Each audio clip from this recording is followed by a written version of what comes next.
JBN, we keep you informed. At least 4 shot fatally in Maxfield Avenue area. There were at least 4 fatalities in the Maxfield Avenue area of St. Andrew between Wednesday night and this morning, Thursday, February 13.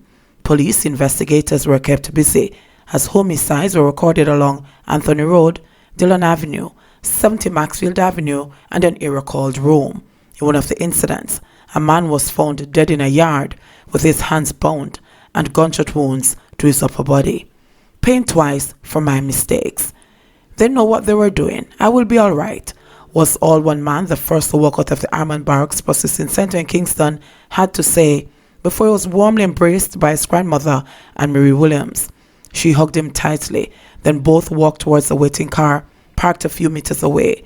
His only respite from the ordeal, she puts it, is that he'll be cared for. Earlier, Williams lambasted the Jamaican government for allowing planned deportations such as Tuesdays to take place.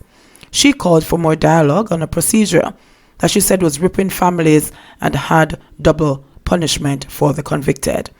I'm sure they can say to England that they are not willing to accept these releases, because if these people are there since age 3, 4, and 5, the government should say they are not welcomed here, she said of the Jamaican government. One of the involuntary returning residents spoke via telephone on condition of anonymity shortly after being released. He said he had been charged with manslaughter and spent 5 years in a UK prison before he was released, but disagrees with being sent back to Jamaica, having left the island at age 9. He is now concerned about the 3 children he has left behind in Britain. I won't say I was innocent. I won't say I never hurt people, but I did my time. It's punishment and more punishment, he said, adding that he was petrified at the thought of no longer being able to see his children. In prison, I was a dad who was incarcerated, but at least they could see me.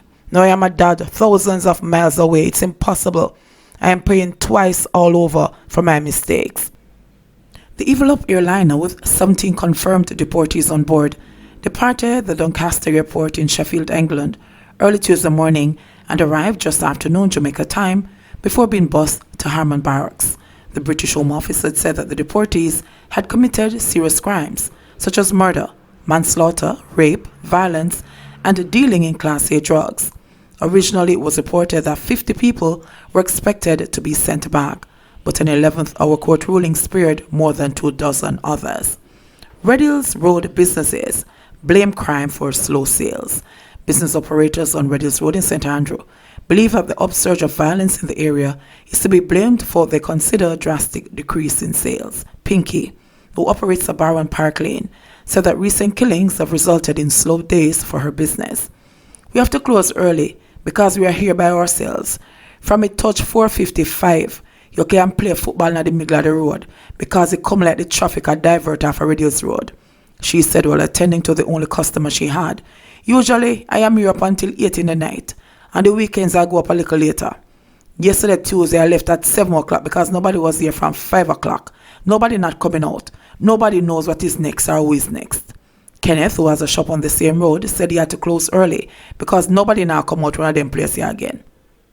The people them afraid and we're afraid too. We don't now get no customer already, and more while when me in here me want to draw down the shutter, and the few little people are going to think so we lock, he said timidly, hiding behind his cash register. Late last month, 2 women were chopped, one of them fatally, in a home attack. On Tuesday, a man was shot and killed in the vicinity of the Red Hills Mall. One resident says she's terrified of leaving her house at nights. Me not even want to say we need more police in the place, because police not do not more than bother people. And the little jerk chicken man them what we support on a Friday and Saturday night when nobody now cook, soon stop come out. It not worth it. Earth a run ready in a radios, I swear, she said. Charles runs into headwinds of anger on nomination day. Former government Senator Pearnel Charles Jr., nominated yesterday as the Jamaica Labour Party JLP candidate in the Clarendon South East by-election, says innovation and inclusiveness will be standard when he's declared the winner in the March 2 polls.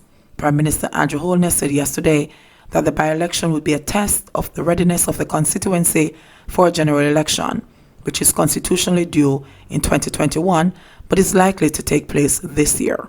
Charles' confidence mattered little, however, to scores of residents in sections of the constituency, such as Portland Cottage, who lament broken promises made by power-seeking politicians who then neglect those who voted.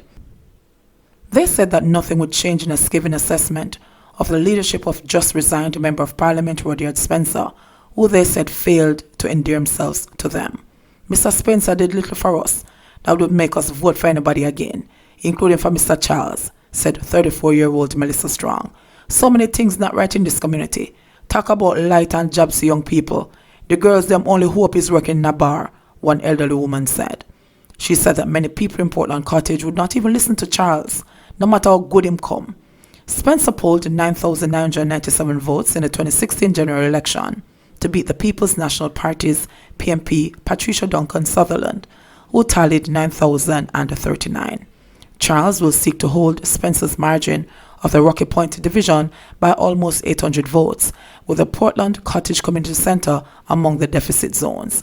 Charles was nominated about 1:30 yesterday afternoon at Weir Technical High School, a few hours after People's National Party candidate turned independent Derek Lambert was finally nominated, having turned up without a witness to greenlight the procedure. A few frantic calls later, he was duly nominated. Lambert told journalists that being elected MP was his destiny. "You'll be writing history," he said. "The main plank of my campaign will be about land, land, land, and more land," said Lambert. Charles, meanwhile, said that he was excited about his prospects and that it mattered little that the PMP decided not to field a candidate. "I feel good under fire. I feel excited. Team JLP has come out today and represented once again. We're trying to show Jamaica that we care about better politics," he said. Flanked by Holness and several government officials and party stalwarts, Charles said he was looking forward to any challenge and that it was almost a foregone conclusion that he would win the seat, vacated recently by the now-retired Spencer. "This is really an enormous show of support, respect, and encouragement. I hear there were other candidates that were nominated. Good for them, because I respect the democratic process, and so I'm looking forward to the challenge. I am ready for the challenge," he said. Charles said that he would lead with innovation and that people should expect engagement from him as MP, with focus on employment and youth empowerment, coupled with strong community development. Further, he said that the highlight of his candidacy would rest on his inclusive approach to leadership. "That is how we're going to carry out our campaign. It's an inclusive campaign. All must come, as it's not about the JLP, but for all the people, including those supporters of the PMP," Charles said. "Every road in Southeast is going to feel my boot heel. This is one of the largest constituencies in terms of geographical space, and I look forward to walking the streets and the lanes to gain the confidence of the people." The former MP Spencer said that he had complete trust in the young Charles to not only win the by-election, but to conduct himself with decency to keep the constituency in the JLP's column. JUTC projects $11 billion net loss for 2020-2021 fiscal year.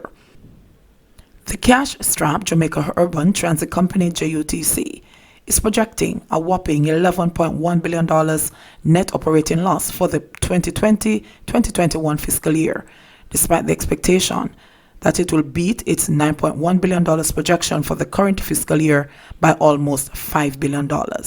There is an estimated net loss of $4.3 billion for the current fiscal year.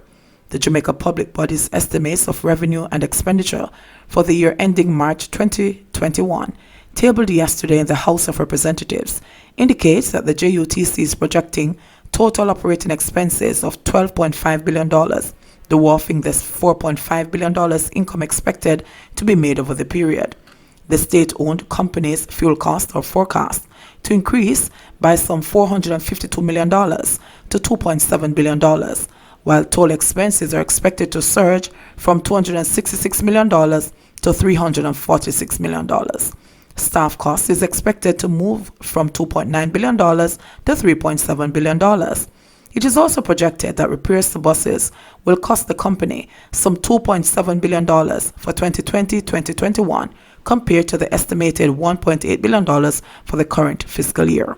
The government subvention to the state-owned company, however, is expected to fall to $5.3 billion for 2020 to 2021 compared to the $6.6 billion it received for the current fiscal year.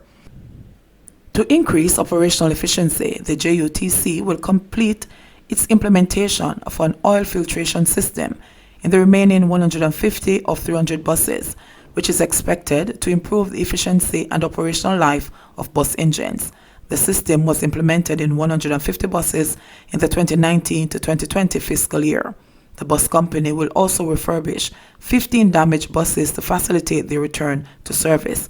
The JUTC will enhance its fleet management and bus tracking system to provide real-time information to assist with efficient decision-making and service delivery. The company will also improve the fare system to support the efficient collection of revenue and increase the fleet of buses by 50. JBN, we keep you informed. Please remember to subscribe, like, share, leave us a comment, and click the notification bell to receive our daily news items.